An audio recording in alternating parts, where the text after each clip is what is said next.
सिगेला पोहोचलेले आहेत। या ठिकाणी जे काही विधानसभेला घडलं तशीच परिस्थिती आहे। राम शिंदे विरुद्ध रोहित पवार अशी काही चित्र दिसत आहे। स्वतः आपल्याला सभापती राम शिंदे आहेत, ते आपल्या उमेदवाराचा प्रचार करतात। मतदान होणार आहे लवकरच, तुम्ही प्रचार करताय, कशी परिस्थिती आहे? जामखेड नगरपालिकेबरोबरच महाराष्ट्रातील 288 नगरपालिका आणि नगरपंचायतची निवडणूक होते। निश्चितच शेवटच्या टप्प्याकडे हा प्रचार जात असताना जामखेड नगरपालिकेमध्ये 24 नगरसेवक आणि थेट जनतेतून नगराध्यक्षासाठी उमेदवार उभा केले आहेत। आमचे थेट नगराध्यक्ष पदाचे उमेदवार प्रांजलताई आम्ही चिंतामणी आहेत आणि आम्ही प्रचारामध्ये अतिशय चांगल्या पद्धतीनं आघाडी घेत आणि मतदारांना कन्व्हिन्स करत आणि विद्यमान आमदार जे आहेत रोहित पवार हे कुठलंही काम करू शकले नाहीत, या जामखेडची बारामती करू शकले नाहीत आणि लोकांना हे जाणवते की 2024 मध्ये अतिशय अल्पशा मताने जो पराभव झालेला आहे त्याचं उक्त या निवडणुकीमध्ये काढायचं आणि निश्चितच त्याला अतिशय गेल्या वर्षभराच्या कालखंडामध्ये चांगला प्रतिसाद मिळालेला आहे। जे त्यांच्या बरोबर जे तथाकथित सर्व विद्यमान काही लोकप्रतिनिधी आणि नेते लोक होते ते त्यांना सोडून माझ्या गटामध्ये सामील झाले आणि ते अतिशय जोराने कामाला लागलेले आहेत। त्यामुळं जनतेमध्ये प्रतिसाद मिळतोय, परंतु आता थेट मतदार आणि जनाधार काय मिळतो याच्याकडे आमचं लक्ष आहे, परंतु प्रतिसाद चांगल्या पद्धतीचा आहे। निवडणूक ही नगरपरिषद जरी असली तरी राम शिंदे टार्गेट आहेत, तुमच्यावरती बोललं जातं, टीका केली जाते आणि जे काय भाष्य केलं जातं आमदारांवरती, त्या तुम्ही कसं पाहता? मला वाटतं की माझ्यावर वैयक्तिक बोलण्याचं ते जे बोलतायत मला तर हास्यास्पद वाटतंय, कारण ते एकदा सोडून दोनदा निवडून आलेले आहेत।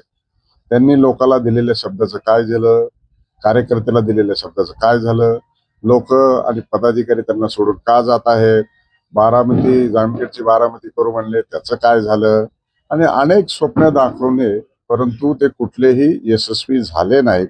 त्यामुळं त्यांनी केलेलं काम त्यांना सांगता येणार, त्यामुळे ते वैयक्तिकरित्या माझ्यावर टीका टिप्पणी करतात, परंतु मैदानामध्ये त्यांना जनाधार आणि जनमत विरोधात गेल्याचा भास झाला असं मला प्राथमिक दर्शा वाटतंय आणि म्हणून त्यांचं सातत्यानं पायाखालची वाळू आणि जीभ घसरते अशी परिस्थिती जाणवते। परंतु शेवटी मतदार राजा आहे, मतदार या सगळ्या गोष्टीचं विश्लेषण करून नक्की 2 तारखेला भारतीय जनता पार्टीच्या बाजूने निर्णय करेल असं मला वाटतंय। एकनाथ शिंदे आले होते उपमुख्यमंत्री, त्यांनी असं बोललं की 2 आमदार आहे म्हणून विकास होत नाही, 6 वर्ष रोहित पवार आमदार आहे आणि त्यानंतर विकासाचं बोलला होता, विकास झाला नाही असं त्यांचं म्हणणं होतं। आता विकास झालाय की नाही झाला, माझ्या कालखंडामध्ये मी 2 वेळेस आमदार होतो, मंत्री होतो, पालकमंत्री होतो आणि अनेक गोष्टी मी मार्गी लावलेल्या आहेत आणि म्हणून शिंदे साहेबांचा बोलण्याचा रोख हा होता की आमदारांमुळं हा विकास खुंटतो आहे, कारण आमदार हा विरोधी पक्षाचा आहे आणि मी सभापती आहे, मी नुसता आमदार नाहीये, त्याच्यामुळे माझ्यावरती तो रोख नव्हता आणि त्या दृष्टिकोनातून राज्याचे उपमुख्यमंत्री एकनाथरावजी शिंदे साहेबांनी ते वक्तव्य केलं आहे। त्यामुळं आमदारांना किंवा राम शिंदेना उद्देशून असं वक्तव्य केलं नाही। विद्यमान आमदार एक सोडून 2दा निवडून आले आणि तेच याला कारणीभूत आहेत असा त्यांचा बोलण्याचा उद्देश होता। एकंदरीत विधानसभेनंतर जे काही वातावरण घडलं त्यानंतर भाजपामध्ये तुमच्याकडे येण्याचा कार्यकर्त्यांचा ओढ वाढलेला आहे। राष्ट्रवादीचे अनेक कार्यकर्ते तुमच्या संपर्कात तुमच्या पक्षामध्ये आले, याची कारण काय आणि रोहित पवार राज्याचं नेतृत्व करतात, मुळामध्ये त्यांना मतदारसंघामधलं नेतृत्व करता येतं, त्यांचे कार्यकर्ते जात आहे, तर नेमके काय आहे हा प्रश्न? आपण पत्रकार म्हणून मला विचारला, मला त्याच्याबद्दल काही म्हणजे वाईट वाटण्याचं कारण नाही, पण ज्याला माणसं सोडून चालले हा प्रश्न त्यांना विचारला पाहिजे। तुमच्याकडे का येतात हे मला विचारलं पाहिजे। आता त्यांना सोडून जातात, त्यांना राज्याचं देशाचं नेतृत्व करायचं, आता ते ट्रम्प सारख्या व्यक्तीचं